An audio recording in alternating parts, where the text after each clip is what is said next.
trying to do things out on the big stage. And either way, guys, we are going to get straight into the pick and ban. You'll notice that this is very important. Already 2 mid laners being taken away.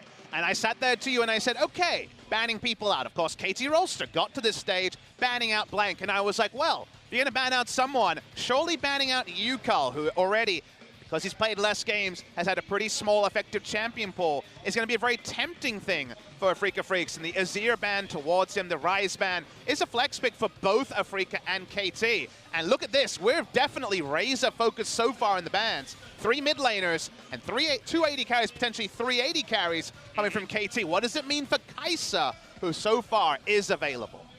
Definitely a big question. We'll have to wait and see what they want to ban out third. The one big mid laner that's left over is, of course, Taliyah.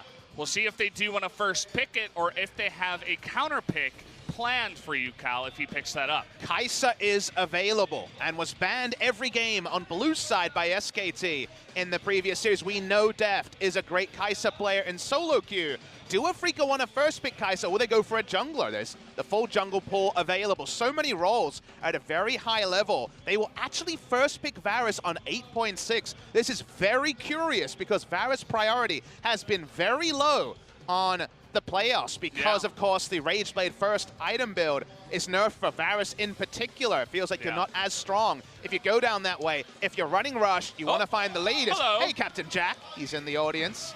He's got a nice little green wristband on as well. If you're running Rush, you want to find an aggressive early game, and your KT roll, so that's your approach. They will go for Olaf. Trundle is available, and Spirit has been playing in solo queue. I think Spirit is the right choice if you expect Rush, because he can handle aggressive junglers, as what Rush represents. What KT wants to decide.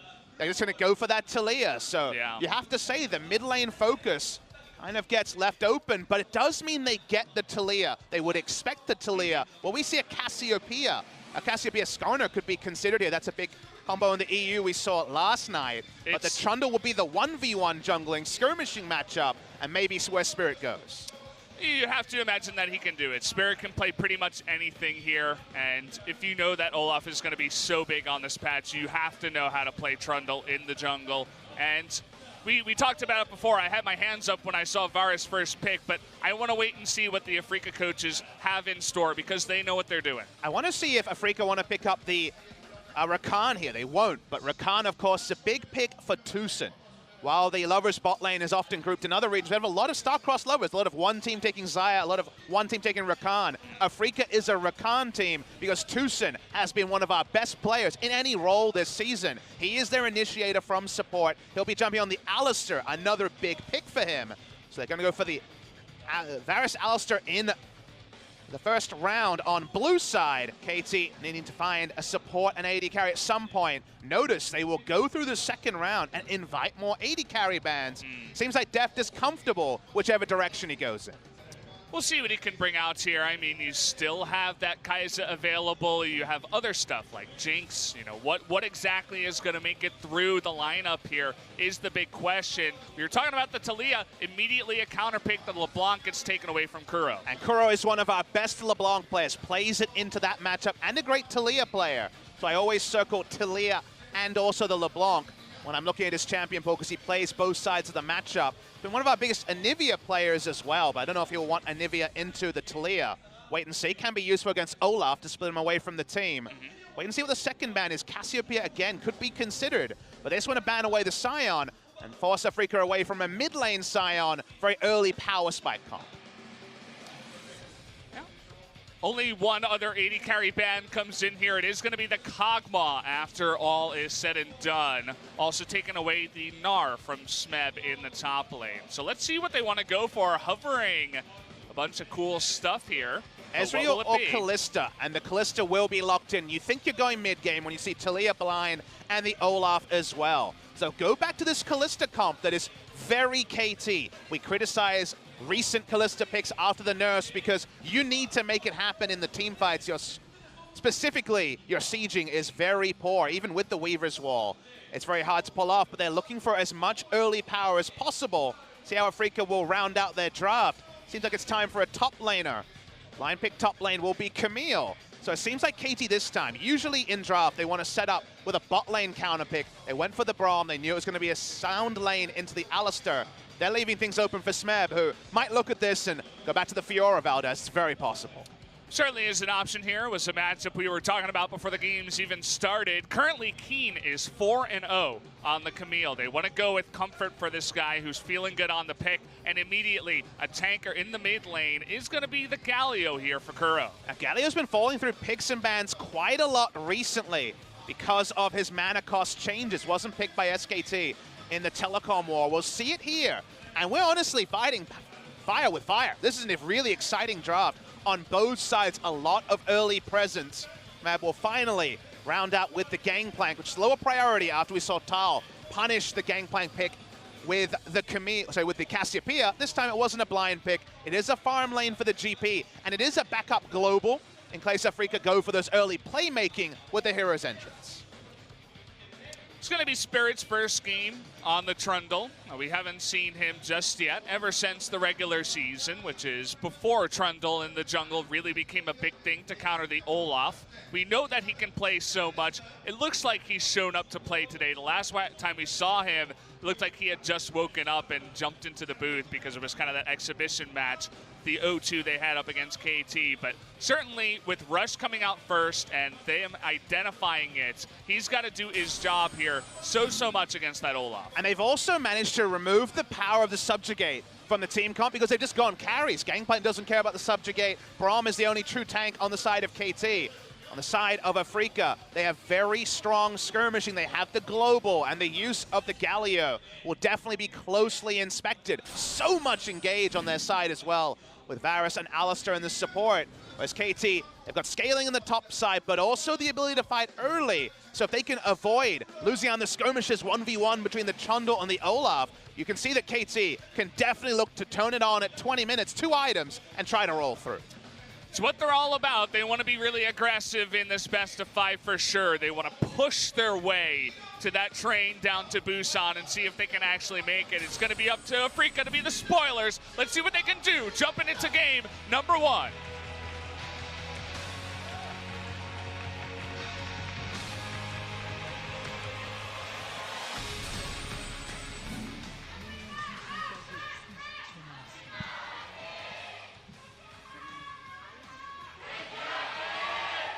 The KT fans coming out in bigger throngs tonight, it seems. It's still early here, as we always like to say, but it's a Sunday, so everybody should be down into the studio. We're basically packed out already after the games have just started. Definitely the fullest I've seen the studio for a 5 p.m. start. Usually it takes till game 2, because before everyone's here, but they don't want to miss any of the action in this best of 5. We are on patch 8.6, the winner goes through to the final. They will play King's Own Dragon X in Busan next Saturday. The loser is frustrated. They end up with nothing, only circuit points to their name. Afreeca respecting the potential of the Braum level 1 start. Olaf, Braum, Kalista is about the strongest 3 level 1 champions you can put together. Husin spots them, and Spirit has to give up the rep. Early start here from the bottom lane in the jungle to come in and steal this one. Only Tucson and Kramer are going to stick around, force out a smite perhaps. They won't even get it unless Kramer. Oh, that was close. Down to 14 health, but Rush does pick it up. Cost animation almost really cost Rush there, but they're setting up vertical jungling. Very interesting by taking out the red buff here. We'll see if there can actually be 2 buffs claimed by Spirit, who will now have to impact his pathing.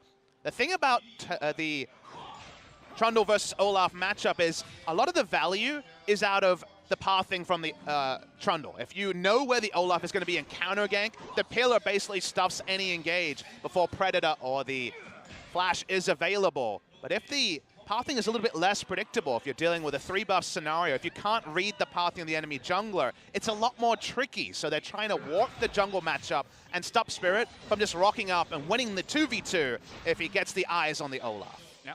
You mentioned the 2 buffs. Could Spirit get them? But so far he has just gone from blue to Garam to Wolves, and he's just skipping going into the enemy jungle at all for now. So he comes into his own jungle, sees the Raptors were also taken by Rush here, and will just, with his tail between his legs, take those that last jungle camp down to the bottom side. It really needs the level 3 to be able to look for any skirmishing. Didn't want to invade for a level 2 and force Keen to react, as Mada is very much on the front foot. They want to get the spot here, and they will see Spirit at his Krugs. So a free red buff and a free 3 buff for Rush. Certainly a good start for a guy who did start up against SKT, but was not able to get the win with this team in that first game. Struggled a little bit, and they eventually subbed him out. Score had a fantastic series, I would have to say. 3 MVPs in a row and all victories for Spirit.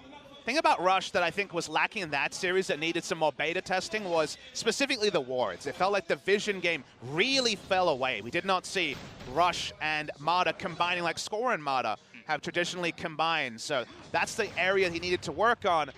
That's the easiest thing for us to inspect as we crest the mid game. He's got the 3 buffs. Mada's already on the front foot. KT Rolster. Think about how Afreeca have approached this draft. We know how KT likes to play. Afreeca knows it as well, and they say, well, if you want to play early game, we're going to get down and dirty with you and fight you in the early game. SKT went scaling as they are wont to do, but Afreeca Freecs invite KT to go aggressive and have their own aggression as well. Yeah. I like the way that Keen is playing this top lane. He's not pushing it in. He's respecting the Olaf and what it can do, and he's inviting Smeb to go ahead and come in and fight. He's like, if you want to get some creeps, you're always going to eat my Camille harass up in the top side. But Smeb also has the global taunt. He's gone Kleptomancy in a meta where no one on patch 8.6 has been preferring that particular choice. Gone for the Keystone rune there, which basically says, come gank me, I'm Gangplank. Gonna try and get his banking on. Of course, there is no availability of full gold generation approach like the bandit allowed from support items. Just a corrupting potion, and will be lower gold numbers for Smeb. Spirit's level 3 to Rush is level 5, just because of the way that the jungle went out here. So not really looking to fight, just making sure that Spirit was going to be okay against Rush's invade. Get another look up in the top side at this fight. It seems like Smeb has done a good job of holding off that harass, and he's still got his teleport, so should be fine. And KT's late invade has got them so much. In 5 minutes, they've got their jungler a 2 to 3 camp lead, and also the safety to walk over to the first Drake, which has been very predictable. A lot of people worried for this, but that's because it's a level 4 Olaf at 4 minutes. This is a level 5, 5-minute Olaf. He's got his lanes pushing as well, and I think KT have trivialized the skirmishing advantage that a Trundle has over an Olaf early because of their late invade. And again, remember, it doesn't matter what 3 champions Afreeca put together. Olaf, Kalista, and Braum is the god-tier level 1 trio, and that meant Afreeca had to give up the objectives. Yeah.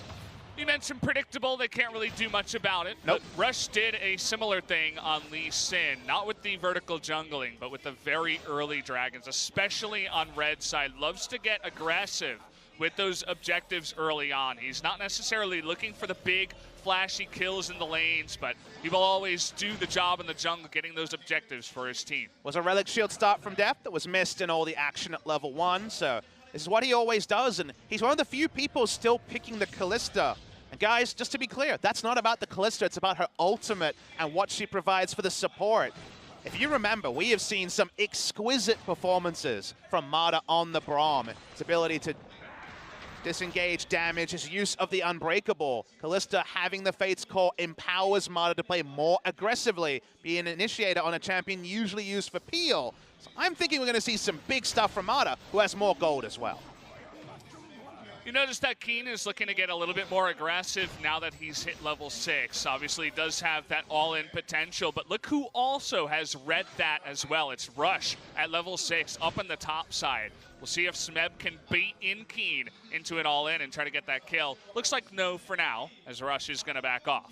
Spirit just has no free lunches, no free camps. Control wards being put in his jungle. Rush sees that, and he's actually going for a blue buff steal, but Spirit will be here as well. Have to be careful. Remember, Hero's Entrance is available. Yeah. Do also have the Cannon Barrage from Smeb. Things certainly will get very interesting here. The pillar going to come down. Spirit wants to fight. He is level 6. Now trying to come in with the Hero's Entrance, rather. The blue buff is going to be stealed, actually, somehow, some way. In the face of that, now Yukao looking to get aggressive here, 1v2. The Cannon Barrage is coming on in, and now it's just Kuro who's trying to get away without flashing. He's going to be forced to burn that summoner, but big win for KT in the jungle. Yeah, Smeb held on to his ult for a long time there, then he used it to force a summoner. out of Kuro. Now he's laning mid lane without flash. The first hero's entrance disengaged, and Rush on the front foot. KT on the front foot, and honestly, Afreeca look a bit sleepy. They have definitely been schooled in the first 8 minutes by this early aggression from KT that we all saw coming, just not quite in this particular iteration. Yeah. Kind of seems like Afreeca is just, you know, taking it lying down. They're like, okay, we know you're going to get aggressive. Let's see if we can just hold it off early game and not fight you as much as possible. At least throughout all the trading, they did not give up first blood, but it's still shown in the golds. Still 1,000 gold behind here. Smeb laughing his way all the way to the bank so far. So why Rush now? You know, why Rush at the end of the season? One of the things that's forgotten is they're not playing Rush with Pawn.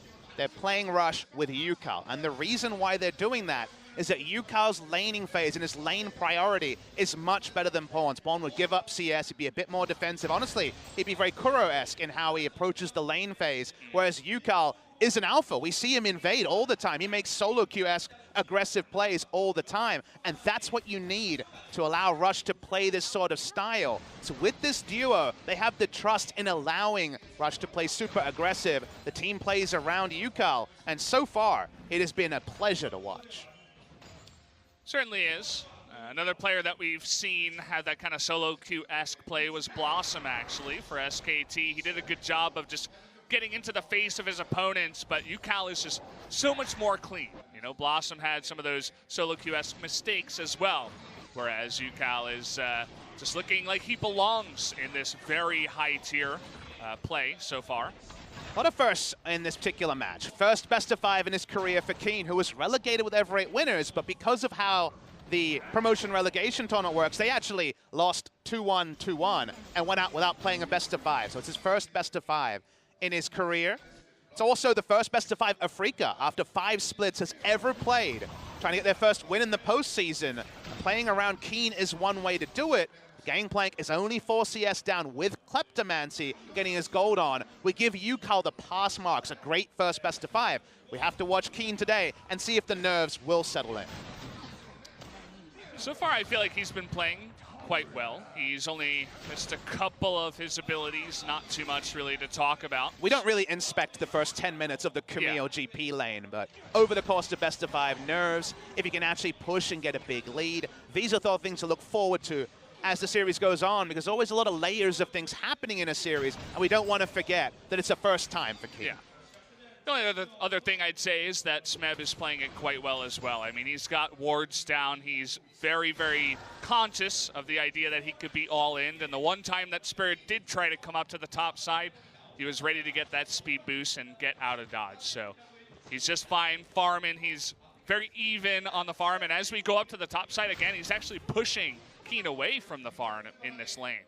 I'm excited to see where the item build goes for Varus this game, because we were very surprised to see a first pick Varus in a meta where Varus is falling through pick and ban. Varus into Olaf, obviously also not a fantastic matchup as things go on. His core item build, with Rageblade no longer being a one-item power spike in the same way, has also changed. If I look in solo queue, there's a lot of people going Naturals to second, or even a rush on it in the early game for this Varus. If we see a Naturals Tooth Varus, that'd be a really cool thing to see.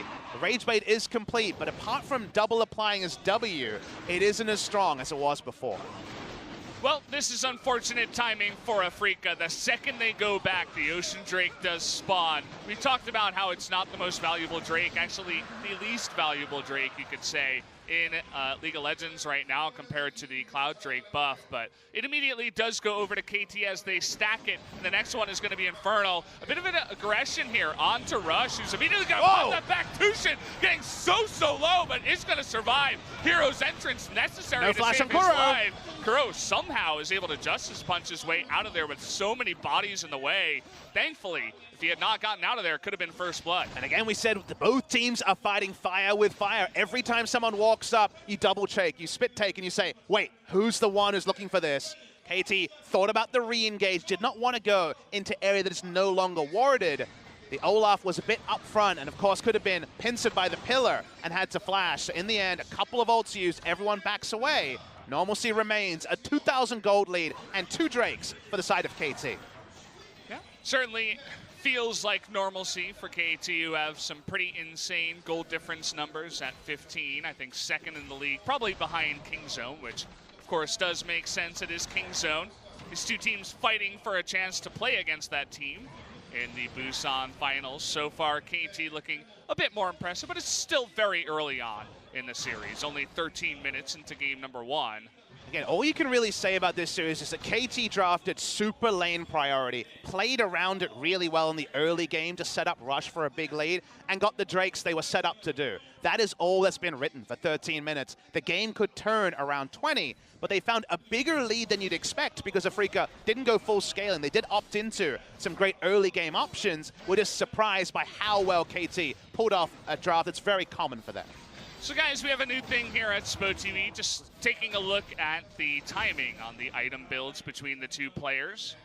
Currently up in the top side, you'll notice that the extra gold at the bank plank, now about 700 gold ahead of the Camille, has allowed him to get that earlier Trinity Force up in the top side. He's definitely already pretty big. Well, watch the build, because we've seen a couple of GPs try to skip the 1v1 and go for Essence Reaver IE rather than going for the Sterix Gauge, which is usually a must-have against the Camille. So we'll wait and see how Smeb's feeling. Given that KT kind of need to fight for everything, they have almost no siege apart from a Weaver's Wall, and they have a very short-range AD carry. Maybe they'll just see the IE Essence Reaver again. KT Rolster have a lot of options, and Smeb's going to have a lot of gold. Speaking of objectives, Rush loves to get them. He's already got 2 Drakes for his team. Unfortunately, this time around, he's on a ward, and when you got Galio in the mid lane, it's really hard to win those trades. Afreeca trying not to give it away, but Spirit himself is also on a ward on the left side. Yeah, if you see him waiting on the ward, you know 100% he has vision. So see how Rush wants to play is he needs to disengage. Yeah, and unfortunately, that does mean that the Rift Herald should go over to Afreeca, although KT looking to fight this one. That's going to go to Rush somehow, some way. He does get that down with the smite, and now Spirit trying to flash away, but he's in so much trouble. Should be the first blood. There it is. Rush going to pick up the Rift Herald and the first blood over Spirit. And a perfect 15 minutes to back up a perfect game for Rush last time KT and Afreeca played in this Gangnam Stadium. In all of this, Kramer can go bot lane and take first brick, so no perfect game going to happen in this particular one. But KT, they really want the Rift Herald. Look at this. Look how much damage Smeb had already done to the turret in a gangplank matchup. He gives a little parlay to the backside and says, thanks for the free lane, mate, and runs over the Camille as the gangplank. And he's not backing off yet either. Keen struggling to stay in the lane, now down in CS and down in health. Let's take a look at exactly how this fight happened. And watch the replay here. Watch for the smites to come through as hits the backside. Early smite and then a counter smite by Rush. Really weird when it came to the timings there. Hit the backside too early and then Spirit goes down. Notice the fun interaction. When he pops the Ragnarok, he can't actually be bounced by the blasting plant, but he hits the Q, he chugs, he picks up the first blood, and I'm sure plenty of global fans go into ecstasy because this has been the sort of early game that Rush is always drafted for, and this time his whole team has supported him to play aggressive. He's popping off in a big way now on the Olaf. We were so surprised when the Varus got locked in first for Afreeca. We were talking about how the Afreeca coaches are fantastic, but so far I'm not really seeing it, as KT certainly proving that their draft is a bit better. Olaf looking good, and especially later game, that Olaf with extra items and extra gold is going to be running all over Kramer. And let's remind everyone, it is dynamic side selection. Afreeca came in as the higher seed in game 1, 3, and 5. They have side selection. They chose blue side, so they chose the ability to prize something. It feels like the 80 carry bans from KT have really forced them into an awkward position. Remember that Kramer is starting. He's the only 80 carry. Aiming is not able to be fielded due to his off-the-rift issues. They looked like they were really getting things going with aiming. Now they're forced to go with Kramer. I'm really, really surprised to see Varus priority on 8.6. No other team in Korea is doing that. Certainly is strange. We'll see if it does work out, if the genius of the coaches comes back to prove us wrong. But so far, I'm a bit skeptical. See the jungle proximity much higher for Spirit, but really it hasn't been about the ganks in this game. It's been about the jungle control for Rush, the objectives going his way. And now on a very fed Olaf, up a level as well on Spirit, even after he takes down the red buff. And it's been a team performance. It's been playing around Rush. They weren't able to do this in that first game against SKT to this level. They're going for their third Drake at 17 minutes. Trying to pile them on. There could be 6 spawns in this game. This isn't the first time they've done that. I'm going to hold my point because they're going for a fight. What can Spirit do? There's no escape for him. He's got no flash. Here comes Rush, running in, smacks him in the face, says, get out of my game. And down he does go. That's going to be an extra kill. The engage, though, by Tucson. They're going to lock down Smep. What a play. I'm speechless. Tucson saying, I'm not going to go down without a fight at least. That was a really important moment. They don't actually get any real damage, though, so the full charge comes off for the Rift Herald. Most of the turret goes down. Tucson does spare their blushes momentarily, but I don't think KT's taking a chill pill. They really want this first turret.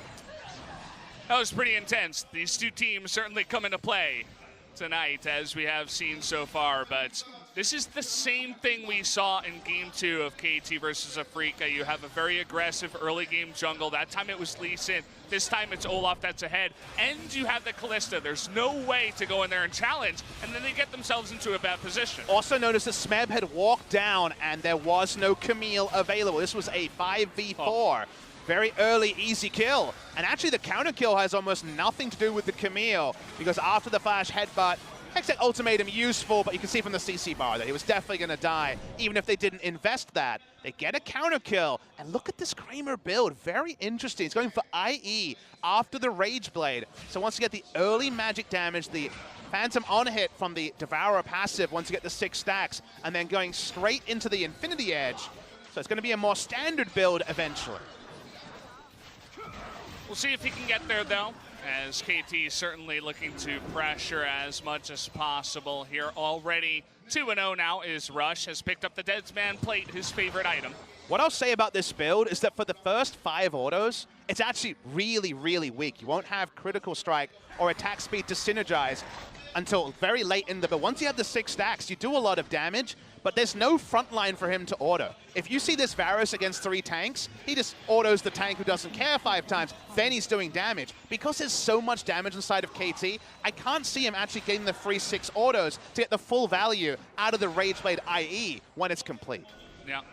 Taking a look at the builds there, you'll notice that the difference comes in that after the Rift Herald shenanigans, Spirit goes back and picks up a Targon's Brace, whereas Olaf went back, Rush, and picked up a Dead Man's Plate eventually. Rush all alone. Yeah, might have gotten himself into trouble here. Is forced to fight against that Camille. Doesn't really care, though, getting very low. Tucson trying to make another play, trying to get onto Rush here, and it looks like he will go down in the end. Nicely done by Afreeca to catch Rush in their jungle. Oh boy, the cannon right in the face there, and that's gonna do it. Yukal picks up the kill, and they're not done yet. A second kill goes over to our young mid laner in the mid lane, and now they're gonna pick up this first blood turret in the mid side. Who's trapped with who seems to be the question when you both fight with fire, when both teams are looking for the early game. That's what's gonna happen, but honestly, Afreeca looked like an imitation, a knockoff of KT Rolster. This is KT playing their style. They were born in these flames. They will not be scorched in them. And Afreeca, they get the first kill because this time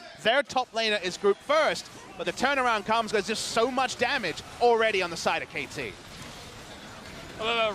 Rush runs up to the edge of that. He's like, oh wait, I can't get out of this even with my Ragnarok.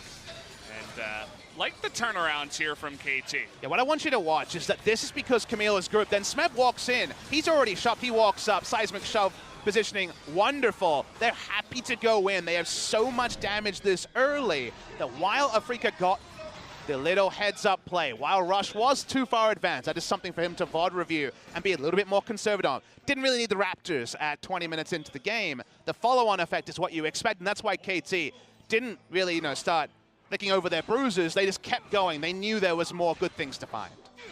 Yeah.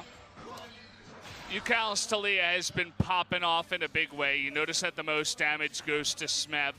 Yukal's been doing his own damage to the Galio in the mid lane, who's just been trying to swipe it away, but a double kill in that last fight. He was threading the volleys through so well in that last one to pick up the kill onto Tucson. We go back to the pick and ban. There was no first pick on the Talia to deny the fourth mid laner from UCal. I guess they were scared of a LeBlanc, but UCal hasn't played LeBlanc yet. There are these counters to the Taliyah, even a Galio straight into it. It seems like they were valuing that a little bit more than the Taliyah, but I mean, UCal's Taliyah, once again, just another pick you got to think about. Do we ban it in game 2? What's going to happen there? And that's why, you know, we were praising the coaches. I think the coaches of Afreeca have been wonderful. They definitely knew what they wanted to do, which is pincer UCal, the rookie. That makes sense. But they didn't really pay it off with the first pick. The Varus first pick was very strange because they set up to do one thing and kind of forgot about it for a second, felt flustered and said, oh, wait, we need a champion for Kramer. Get the Varus. The Varus priority, questionable. Going for a pinch UCal, then giving him Taliyah when your answer is a Galio comp, questionable. And that is really what is letting them down. As welcome back Shirelia's Reverie is what we're reminding you of. This is the first Shirelia's Reverie since Season 3 ended. Season 3 ended. Faker hoisting his first world title in the Staples Center happened. Then the patch happened. And now this is only when Shirelia's Reverie comes back in the LCK. Yeah, funnily enough, it's on the Galio in the mid lane. I suppose that's one way to do it.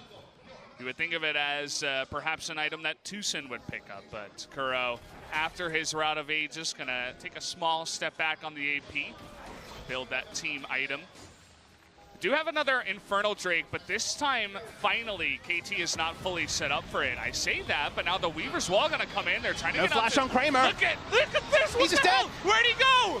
What happened to the Varus? He just disappeared on my screen as Rush just knocks him down. And that's gonna do it. 3 kills straight in a row. This Olaf, they're just laughing in the face of Afreeca after that pick and ban, saying, thank you very much. I'll pick that up. As Rush running away with this one. And Kuro didn't even have a time to use his hero's entrance. Couldn't find the right spot. Now he's trying to interrupt. Rush is low. They're onto the Baron already, but I don't think Keen or Kuro can do anything. This is a Baron. They knew that the flash was down on Varus. He walked up anyway, and KT sent him into the gray screen. Too easy for KT Rolster. They make it look so easy at this point. I want to see this again. So watch what's happening here. They know that Varus has walked up. Taliyah splits off one side. Kramer can't kite downwards. Then the Gangplank ultimate comes in, and he gets flashed on by an Olaf. It was too easy for KT to commit. Hey, he can't be pushed up. He doesn't have flash. Varus tried to duck down the Taliyah Weaver's Wall in perfect position. Another KT team play, team jungling to empower Rush. Team play to stop Kramer from having an escape route. Kramer's build also is counting against him because he needs time in a fight. He's never going to get. The Olaf's always going to be in his face. Very curious to see what they can do to save this poor Varus that they first pick later on. At this point, KT is ahead 9,000 gold. They're going to get their second Infernal on top of a Cloud Drake. What can you do from here? Game 1 looks all but lost at this point for Afreeca, as KT, with the Baron buff, are now going to look to get even more objectives and even further ahead. They looked so soft up against King Zone, but then once I saw them against Afreeca, bringing in Rush with the quick 2-0, they looked like a new KT, and so far, they're looking to continue being that new KT with a very dominant lead in Game 1. There's another soft thing in this game, and it's the champions on the side of Afreeca. We actually have the Zeke's Convergence Rush on the Alistair. He is not a tank. There's no tankiness really on their team, and while KT picked a no-tank lineup, they have all of the damage, Valdez. So to answer your question, there is no way to get back into this game for Afreeca outside of big mistakes from KT, and they would need to make 2 or 3. They can try to lose the minimum. This is honestly where you practice your macro and say, well, we can't walk up here. Let's try to keep this turret for as long as possible. Let's try to stay in the game, work on our warding patterns. They cannot take a 5v5, and KT's going to start turret diving before too long. Surely they will. Their composition is one to do exactly that, lay down a wall behind the enemy team and then run straight at them with their Olaf. It's going to be a lot of fun.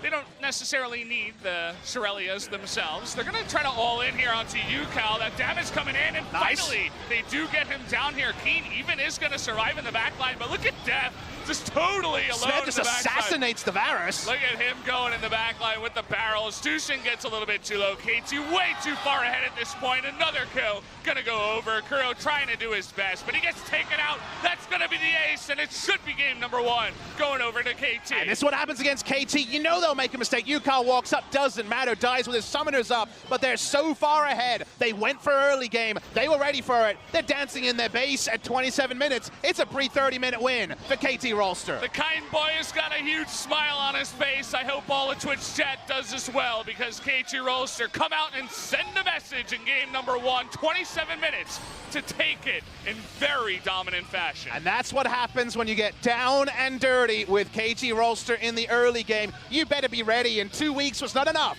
to get the Afreeca Freecs ready for this KT Rolster. They're in form. They've just already played a best-of-5, and they blow away the side of Afreeca Freecs, and they don't even need score to share their blushes. So honestly, I think you have to earn the right to see score. I think Rush should play game number 2. They'll have side selection as well. Maybe they just choose red side and say, either we're going to counterpick for the top lane, or we're going to bring out the Lee Sin and counterpick for Rush.